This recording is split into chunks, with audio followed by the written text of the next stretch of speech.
라디오 독서실 한국인이 사랑하는 우리 문학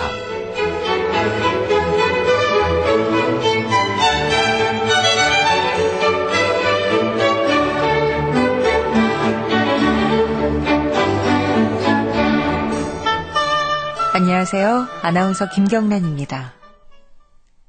사랑법 강은교. 떠나고 싶은 자 떠나게 하고 잠들고 싶은 자 잠들게 하고 그리고도 남는 시간은 침묵할 것. 또는 꽃에 대하여 또는 하늘에 대하여 또는 무덤에 대하여 서둘지 말 것, 침묵할 것.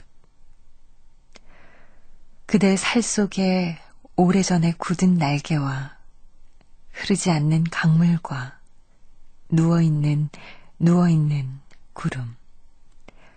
결코 잠 깨지 않는 별을 쉽게 꿈꾸지 말고, 쉽게 흐르지 말고, 쉽게 꽃피지 말고, 그러므로 실눈으로 볼 것. 떠나고 싶은 자 홀로 떠나는 모습을, 잠들고 싶은 자 홀로 잠드는 모습을. 가장 큰 하늘은 언제나 그대 등 뒤에 있다. 강은교님의 사랑법입니다. 만약에 사랑을 잘할 수 있는 방법이 있다면 어떻게 하는 걸까요? 상대방을 나에게 맞추려는 게 아니라 있는 그대로, 하고 싶은 그대로 인정하고 그래도 남는 시간이 있다면 침묵하는 것. 글쎄요, 상대방을 있는 그대로 인정하고 서둘지 않으면서 침묵하는 방법은 사랑하는 방법에도 적용이 되겠지만요. 모든 인간관계에서도 꼭 필요한 방법 아닐까요?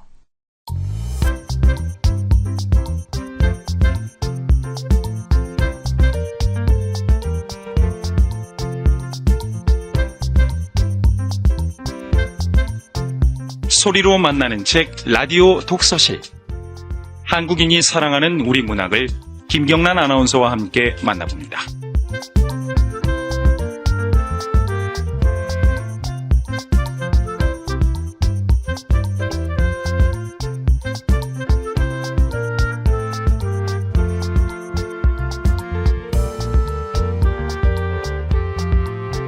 KBS 라디오 독서실 한국인이 사랑하는 우리 문학. 오늘 함께 하실 작품은 박민규 작가의 그렇습니까? 기린입니다. 라는 작품입니다. 박민규 작가는 지구 영웅 전설로 문학동네 신인 작가상을 수상한 직후 산미 슈퍼스타즈의 마지막 팬클럽으로 제8회 한겨레 문학상을 수상하면서 화려하게 문단에 데뷔한 작가죠. 수상 경력도 화려합니다. 아침의 문으로 2010년 제34회 이상문학상 대상을 수상했고 2009년에는 근처로 황순원 문학상을, 또 2007년에는 누런강 배 한 척으로 제8회 이효석 문학상을 받았습니다. 소설집으로 더블, 또 카스테라, 장편소설로 핑퐁, 죽은 왕녀를 위한 파반느 등이 있죠. KBS 라디오 독서실 한국인이 사랑하는 우리 문학, 박민규 작가의 그렇습니까? 기린입니다. 함께 하겠습니다.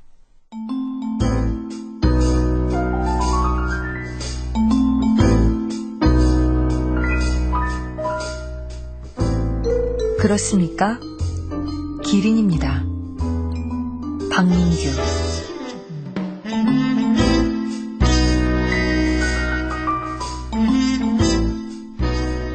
나의 산수. 화성인들은 좋겠다. 그해 여름은 너무 무더워 나는 늘 그런 상념에 젖고는 했다. 상고의 여름방학은 생각보다 길어서 그런 상념에라도 빠지지 않으면 견딜 수가 없었다. 긴 여름, 게다가 나는 여러 일터를 전전했다.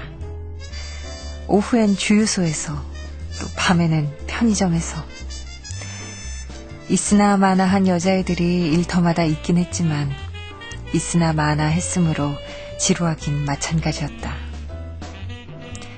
비하자면 수성과 금성과 있으나 마나인 별들을 지나 지구까지 오던 태양광선이나 나 같은 기분이었을까.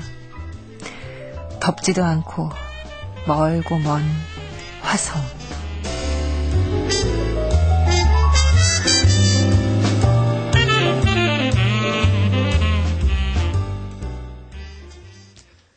일털 돌다 보면 별의별 일들을 겪게 마련인데 모쪼록 그 해의 여름이 그러했단 생각이다.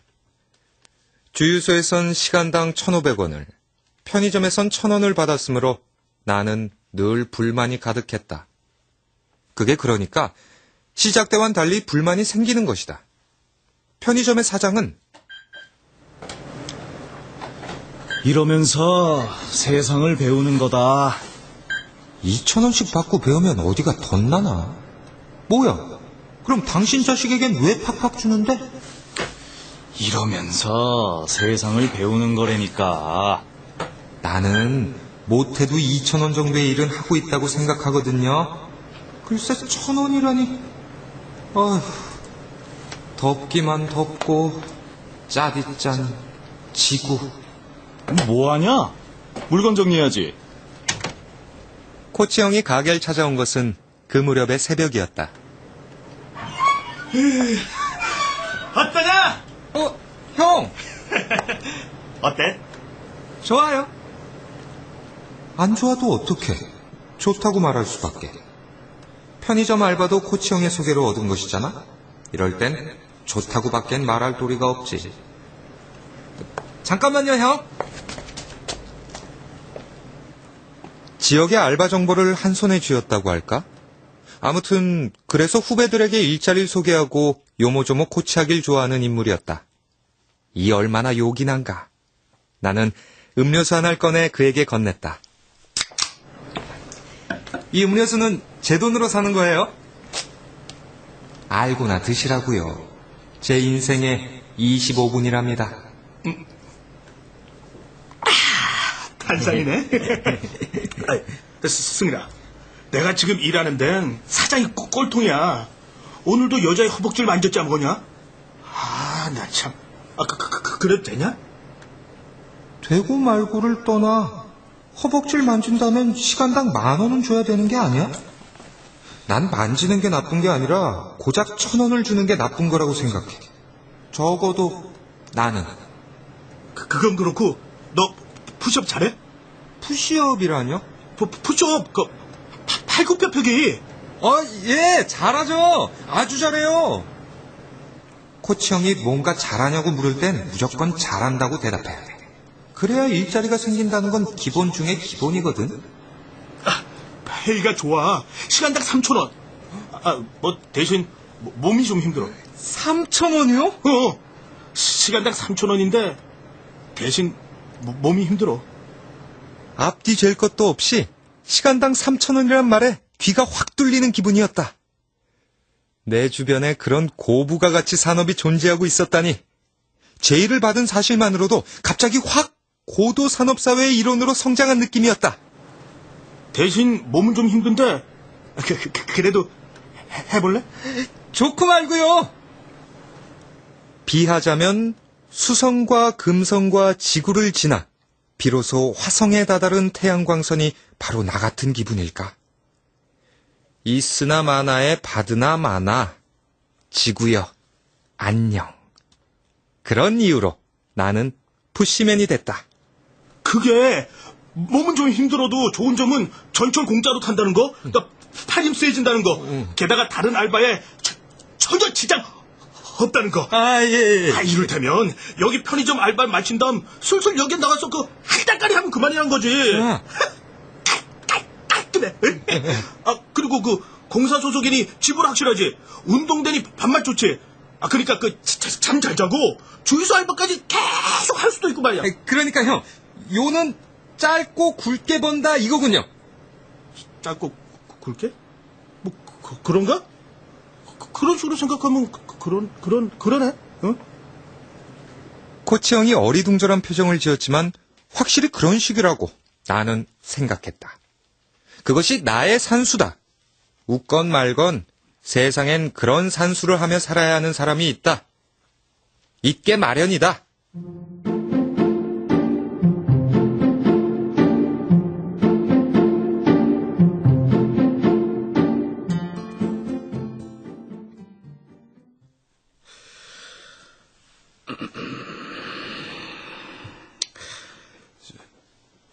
미안하구나. 아버진 그렇게 얘기했다. 또 그 소리. 내가 일만 한다 하면 늘 같은 소리였다. 처음엔 들을만 했는데 결국 들으나 마나가 돼버린 지 오래다. 나이 45에 시간당 3,500원. 즉 그것이 아버지의 산수였다. 여하튼 무슨 상사에 다녔는데 여하튼 무슨 상사라고밖에 말할 수 없는 직장이었다. 딱 한 번 나는 그곳을 찾아간 적이 있다. 중학생 때의 일인데 도시락을 갖다주는 심부름이었다. 약도가 틀렸나? 엄마가 그려준 약도는 이 근처가 분명한데. 설마 이 창고 같은 건물이 상사 사무실은 아니겠지? 맞네. 간신히 찾아낸 아버지의 사무실은 여하튼 그곳에 있기는 한 그런 사무실이었다. 쥐들이 다닐 것 같은 어둑한 복도와 형광등과 칠이 벗겨진 목조의 문. 혹시 외국인가라는 생각이 들 만큼이나 을씨년스러운 곳이었다.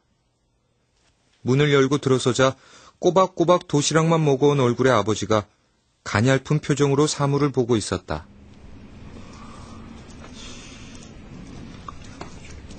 아버지, 저 왔어요. 원래 좀 노는 편이었는데 이상하게 그날 이후 나는 조용한 소년이 돼버렸다. 뭐랄까, 그땐 몰랐지만 그 순간 마음속에 나의 산수와 같은 게 생겨났기 때문이었다. 아마도 그랬다고 지금의 나는 생각한다. 그것은 슬픈 일도 기쁜 일도 아니었으며 누구를 원망할 성질의 것은 더더욱 아니었다. 그저 말 그대로 수였던 것이다. 말수가 줄어든 대신 나는 열심히 알바를 하고 돈을 모으기 시작했다. 도시락을 건네주고 산수를 받는다. 그리고 느낌만으로 아버지의 돈 좀 줘와 같은 말을 2번 하지 않는 인간이 되었다. 참으로 나의 산수란.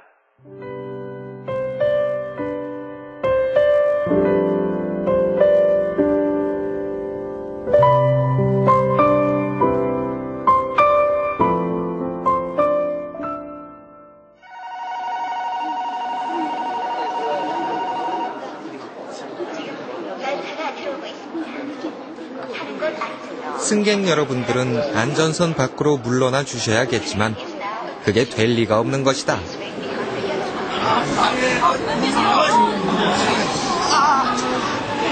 승객들은 모두 전철을 타야 하고 전철엔 이미 탈 자리가 없다. 타지 않으면 늦는다. 신체의 안전선은 이곳이지만 삶의 안전선은 전철 속이다. 당신이라면 어떤 곳을 택하겠는가? 처음 열차가 들어오던 그 순간을 나는 잊을 수가 없다.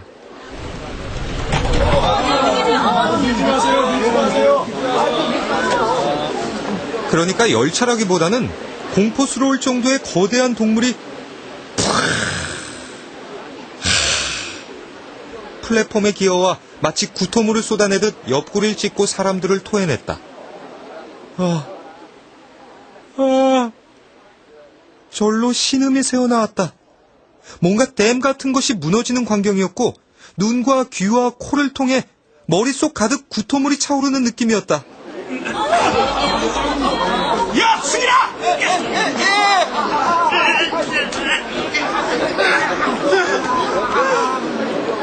코치형이 고함을 질러주지 않았으면 나는 아마도 놈의 먹이가 되었을 테지?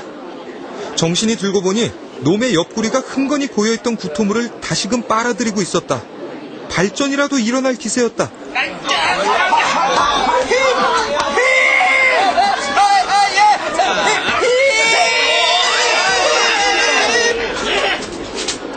영차 무언가 물컹하거나 무언가 딱딱한 것들을 마구마구 밀어넣긴 했지만 그것이 무엇이었는지는 지금도 기억나지 않는다. 아니, 어찌 내 입으로 그것이 인류였다고 말할 수 있겠는가?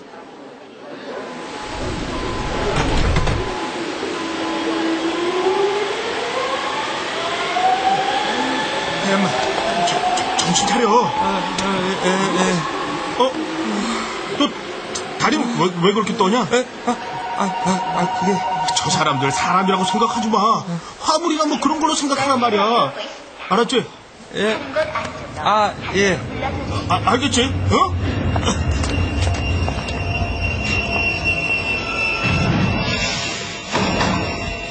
알겠지? 에서 다시 열차가 들어왔으므로 나는 새로이 전열을 가다듬었다.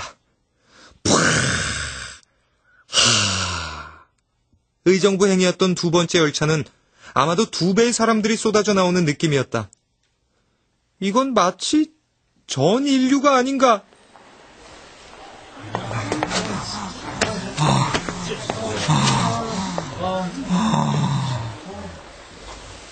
그렇게 1시간이 지나갔다. 정신을 차리고 보니 나는 안전선 밖에, 그러니까 물러서 주시기 바랍니다 정도의 지점에 주저앉아 있었다. 그리고 눈앞에는 3개의 넥타이 핀과 2개의 단추, 더불어 부러진 안경다리가 부상병의 목발처럼 뒹굴고 있었다. 뿔테였다.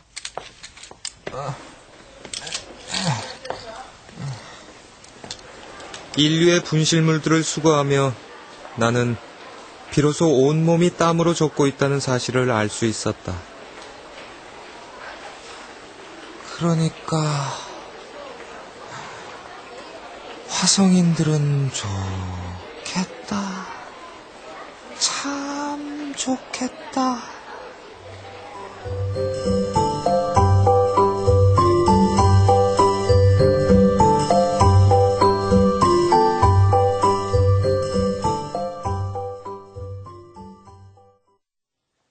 일주일이 그런 식으로 지나갔다. 아침이면 전 인류의 참상을 목격하고 오전에 짧은 잠, 이어지는 주유소 알바와 밤에 편의점.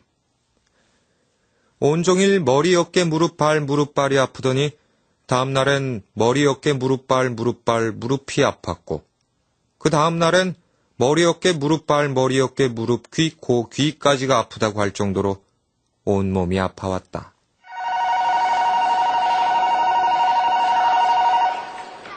지금 열차가 들어오고 있습니다. 타는 곳 안쪽으로 한 걸음 물러서 주시기 바랍니다.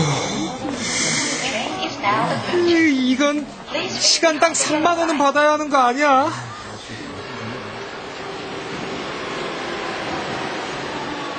나는 다시 불만에 사로잡혔지만 지금 관두면 억울하지 않나? 코치형의 코치도 과연 옳은 말이다 싶어 이를 악물고 출근을 계속했다. 어쩌면 피라미드의 건설 비결도 억울함이었는지 모른다.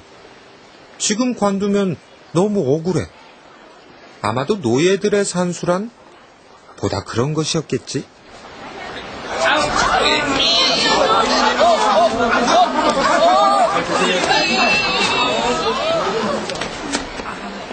이상하게 이를 악물고 일을 하다 보니 그럭저럭 일에도 재미가 붙기 시작했다. 머리, 어깨, 무릎발도 더 이상 아프거나 쑤시지 않았고 이거야 원. 나는 즐거웠다. 그해 여름 나는 분명히 푸시맨이었다. 사람들은 우릴 전설이라 부른다.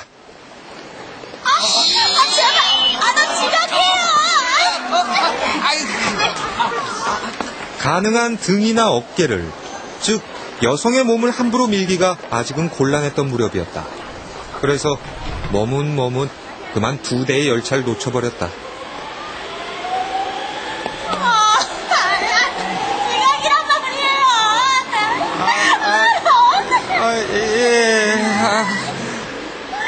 눈앞에서 울음을 터뜨리는데 난감해서 견딜 수가 없었다. 해서 코치형을 불렀다. 그리고 의정부행이 들어왔는데 어찌나 사람이 많은지 코치형조차 여자를 넣는데 실패했다. 결국 여자를 넣은 것은 감독이었다. 자, 열차 쪽 보지 마시고 절 보세요, 절. 자, 들어갑니다. 자.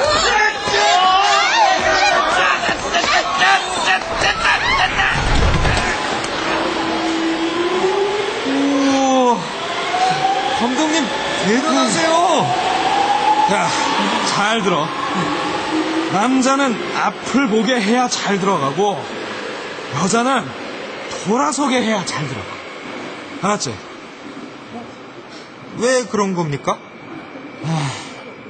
하여튼 그래.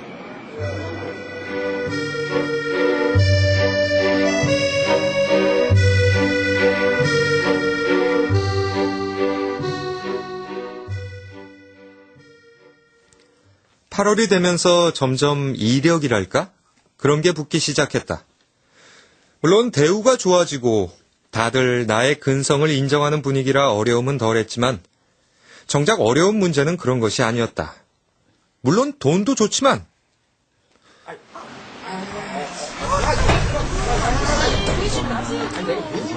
아침마다 수많은 사람들의 고통을 목격하는 일이 점점 하나의 스트레스로 변해갔다. 가까스로 문이 닫히면 을의 유치장에 밀착된 누군가의 얼굴과 대면하기 일쑤였다. 이런 풍선을 봤나? 터질 듯 짓눌린 볼과 입술을, 또 납작해진 돼지코를 보고 처음엔 배를 잡고 웃었지만 날이 갈수록 웃음은 사라져갔다. 좋아요. 다 좋은데 그러니까 당신이 기억하는 인류의 얼굴을 말해보란 얘기야. 화성의 누군가로부터 그런 추궁을 받는다면 나는 적잖이 고통스러울 것만 같았다. 다른 행성의 존재에게 알려주기엔 인류의 몽따주는 얼마나 슬픈 것인가. 지금 열차가 들어오고 있습니다. 타는 곳 안쪽으로 한 걸음 물러서 나는 8번째 승강구를 맞게 됐다. 8. 노란색으로 박혀있는 양각의 숫자를 내려다보다 나는 문득 나의 산수를 떠올렸다. 왜 이렇게 살아야 하나? 얼핏 바보 같은 생각이 들었지만 산수란 말 그대로 수에 불과한 것이라고 스스로를 다독여줬다. 유난히 머리, 어깨, 무릎발이 무겁게 느껴지는 아침이었다.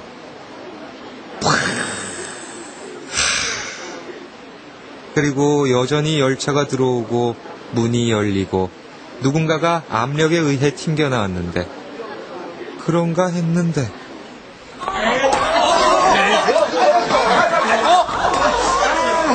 아버지! 뭐랄까, 일이 끝나면 옷을 전부 벗어던지고 근처의 화단으로 가 꽃이라도 뜯어먹고 싶은 심정이었다. 열차의 문이 닫혔다. 어색한 표정으로 아버지는 어색해진 넥타이를 고쳐매고 서 계셨다.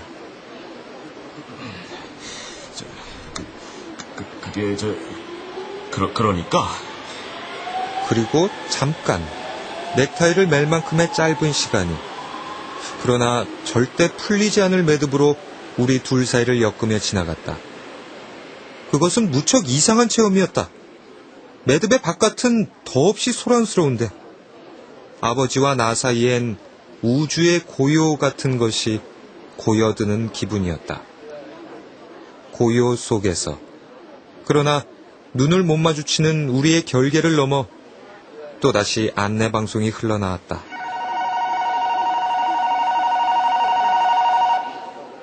지금 열차가 들어오고 있습니다. 타는 곳 안쪽으로 한 걸음 물러서 주시기 바랍니다.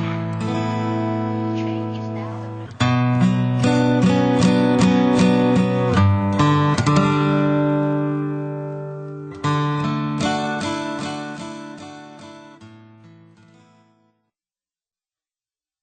이 부근의 어느 지붕. 정말로 지구가 돈다는 것을 알게 될 때가 있다. 일을 끝내고 코치형과 나란히 역사의 벤치에 앉아 있을 때가 더욱 그랬다. 다리를 길게 뻗고 머리를 좀 더 젖히면 구름이 흘러가는 모습을 보게 되는 것이다. 약간의 현기증이 일기도 하지만, 즉, 그래서 지구가 돌고 있구나라는 사실을 알게 된다. 그 느낌이 나는 좋았다. 그래서 자주 나는 벤치에 몸을 이었다. 아버지를 만난 그날도 그랬다.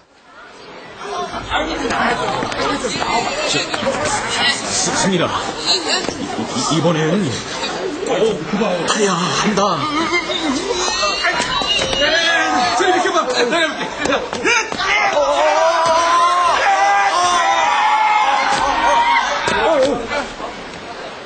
세 번째 열차가 들어왔는데 흐름이 좋지 않음을 간파한 감독이 미는 것을 도와줬다. 힘!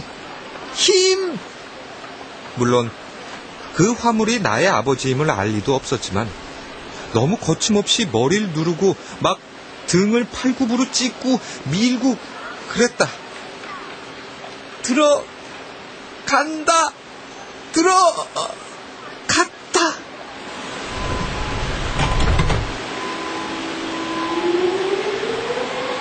들릴락 말락. 그리고 그 순간 아버지의 흉곽에서 어떤 미약한 소리 같은 것이 새어나오는 듯했다.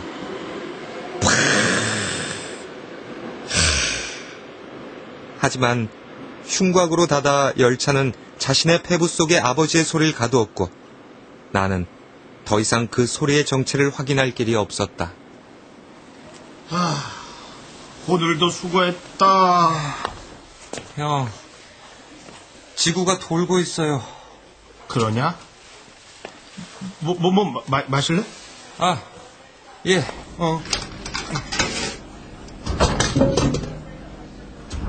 그리고 코치형이 뽑아준 음료수 한 잔을 마시고 그걸로 끝이었다.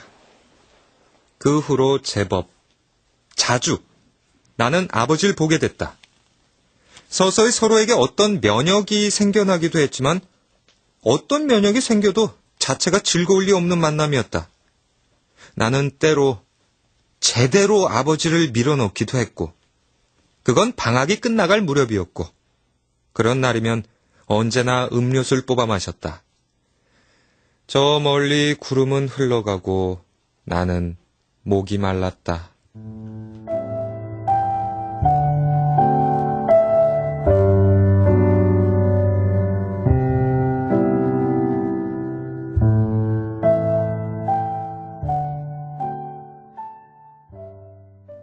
여름은 그렇게 지나갔다. 방학이 끝나면서 푸시맨 생활도 끝이 났고 나는 다시 학교로 돌아왔다. 2학기가 시작된 학교는 몹시도 어수선한 분위기였다. 취직 자리가 없대. 자격증도 소용없다던데. 학교 이름을 정보산업고로 바꿨는데도 아무 소용이 없나 봐. 이러다 우리도 실업자 되는 거 아니야? 선배들은 낙심했고 여전히 구름은 흘러가고 나는 목이 말랐다. 세상은 하나의 열차다. 한 양의 정원은 180명. 그러나 실은 400명이 타야만 한다. 답답하고 길고 이상한 여름은 끝이 났지만 대신 길고 이상한 가을이 시작됐다. 9월이 끝나갈 무렵이었다. 엄마가 쓰러졌다.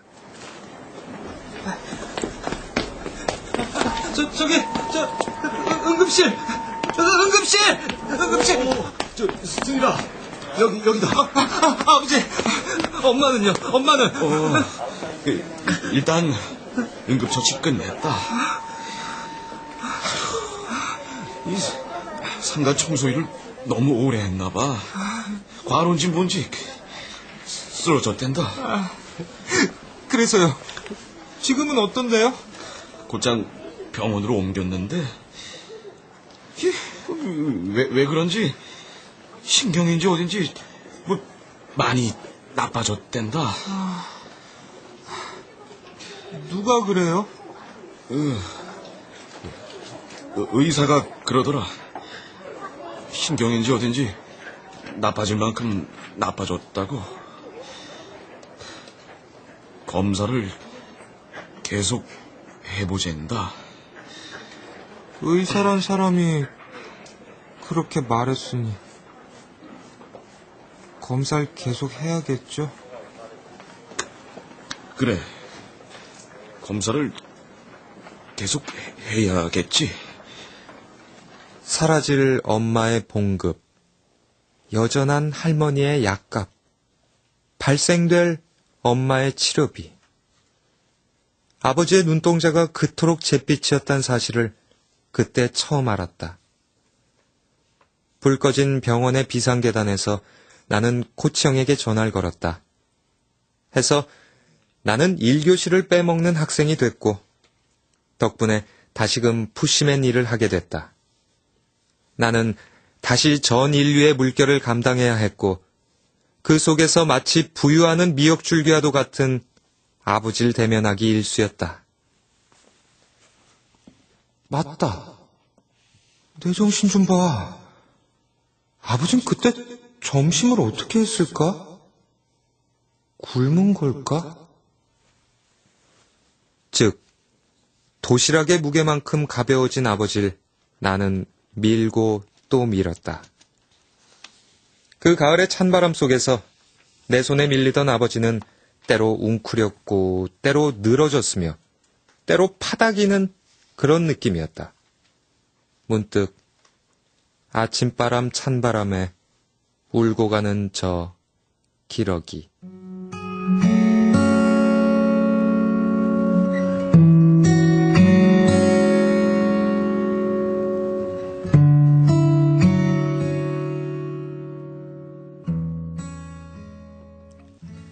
코치형은 이런저런 알바자리들을 서슴없이 나에게 안겨줬다. 오늘도 수고했어. 고마워, 형. 고맙긴. 나는 목각의 기러기 인형처럼 딱딱하게 고마움을 표했지만 실은 울고 싶은 심정이었다. 어느 날 거울을 보다가 그런 잿빛의 눈동자를 나는 봤다. 아버지와 색이 같은 두 개의 동심원. 나는 결국 아버지의 연산이었다. 3.141592653587. 그리고 편의점의 사장과 트러블이 있었다. 사장이 뭘 했는지 다시 한번 차근차근 말해봐. 아니, 돈을 안 줘서 그래서 달라고 했는데 계속 안 주는 거야. 그래서? 옥신각신하다가 내가 사장을 밀었나 봐. 근데 나도 놀랄 만큼이나 한참을 날아갔어. 그래서 치료비 물어달라든? 허리 다쳤다면서 고소를 한대잖아. 어떡해요. 아이씨, 이거. 나 먼저 들어가서 사장하고 얘기 좀 할 테니까 넌 좀 이따 들어가. 형. 조심해. 코치 형이 들어가 작은 소리로 잠시 얘기를 했을 뿐인데 사장이 나오더니 돈을 줬다. 아니, 뿌렸다. 승민아, 들어와. 예, 형. 무슨 일이에요? 줍자. 너무나 담담한 코치 형이 없었더라면 또 한바탕 푸시를 할 뻔했었다. 액수 맞아? 그게 1,000원이 모자라요. 그래? 1,000원 모자랍니다!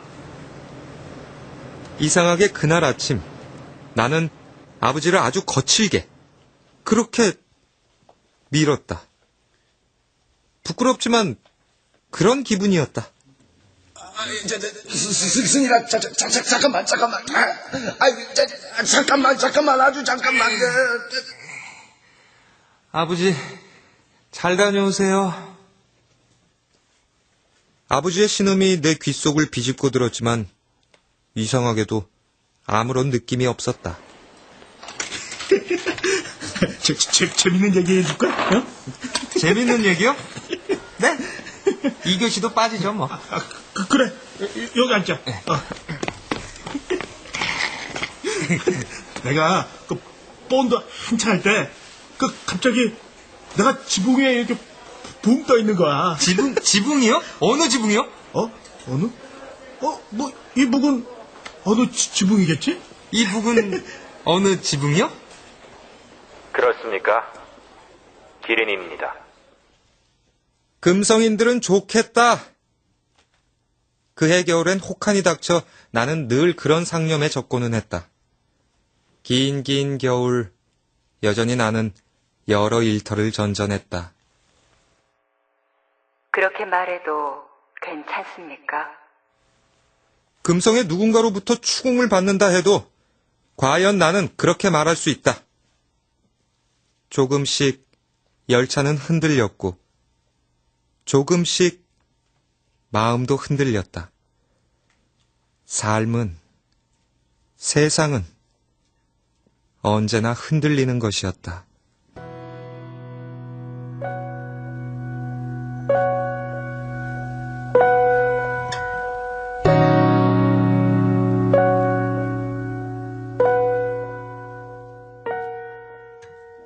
무사한 사람은 아무도 없었다. 알바를 정리한 코치형은 떴다방의 직원이 됐는데 불과 한 달 만에 사람이 달라졌다. 비록 중고지만 승용차를 구입했고 돈의 씀씀이가 예전과 사뭇 달랐다. 그 겨울의 어느 날이었다. 아버지가 사라졌다. 아버지가 집을 나가? 예. 그날도 다른 날처럼 내가 밀어드렸는데. 뭔가 이상하지 않았어? 뭐라고 안 하시더냐고. 그냥 잠깐만 다음 걸 타자 그러면서 몸을 한번 빼기는 했어요. 그런 적 처음이야? 예, 그랬던 것 같아요. 그래서? 그냥 힘드신가 보다 그래서 다음 열차에 태워 보냈죠. 순순히 타시대? 예, 그런 편이었어요. 그리고 그것이 아버지의 마지막 모습이었다. 말 그대로의 실종. 그 후의 기억은 잘 정리가 되지 않는다. 나는 아버지의 회사를 상대로 밀렸던 2달치 임금을 받아냈고 이는 보통 힘든 일이 아니었고 이런저런 서류를 마련해 할머니를 관인 사랑의 집에 보냈고 이 또한 정말 까다롭고 힘든 일이었으며 경찰서와 병원을 꾸준히 오고 가고 또 여전히 일을 했다. 해야만 했다.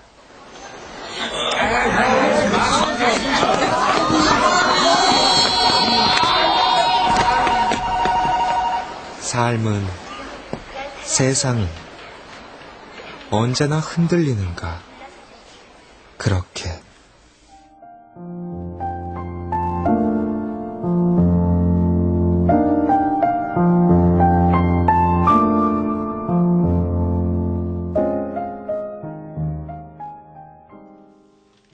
흔들리던 겨울이 가고 봄이 왔다. 봄은 금성인과 화성인이 모두 부러워할 만큼이나 근사한 계절이었다. 끝내 아버지는 돌아오지 않았지만 대신 어머니의 의식이 기적처럼 돌아왔다. 무사하진 않았지만 그래도 유사한 산수를 할 수 있다는 것은 얼마나 큰 삶의 축복인가. 사라지기 전에 말이다.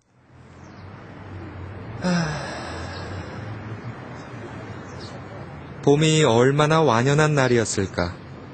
일을 마친 나는 잠깐 역사의 벤치에서 졸다가 깊고 완연한 잠을 자버리고 말았다. 그리고 눈을 떴다. 목이 말랐다. 여느 때처럼 음료수 한 잔을 마시고 나자 탄산수처럼 쏘는 느낌의 봄볕이 피부를 찔러왔다.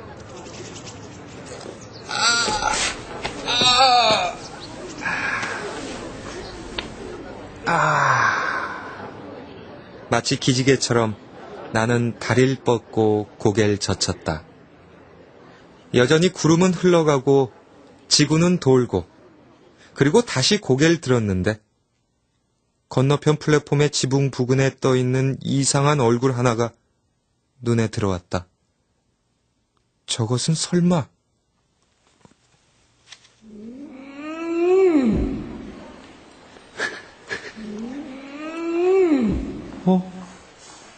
기린이다.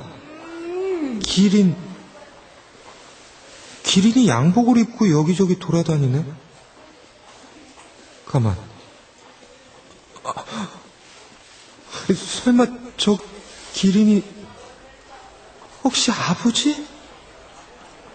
아버지! 기린은 이쪽을 쳐다보지도 않는데 나는 혼자 울고 있었다. 이상하게도 자꾸만 눈물이 나오는 것이었다.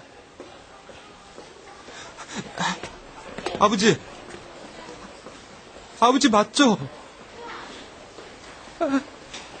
이제 우리 집도 좋아졌어요. 그러니 돌아오세요. 에?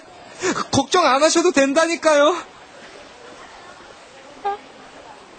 아버지.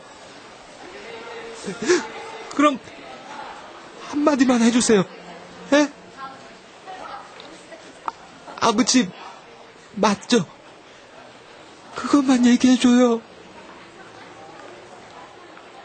무관심한 그러나 잿빛의 눈동자가 이윽고 물끄러미 나를 바라봤다.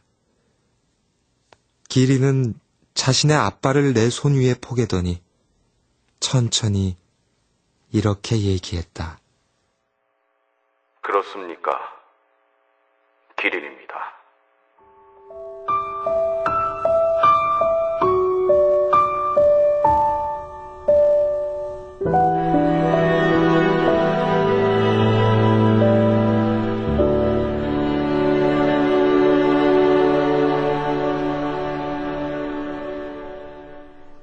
그렇습니까? 기린입니다.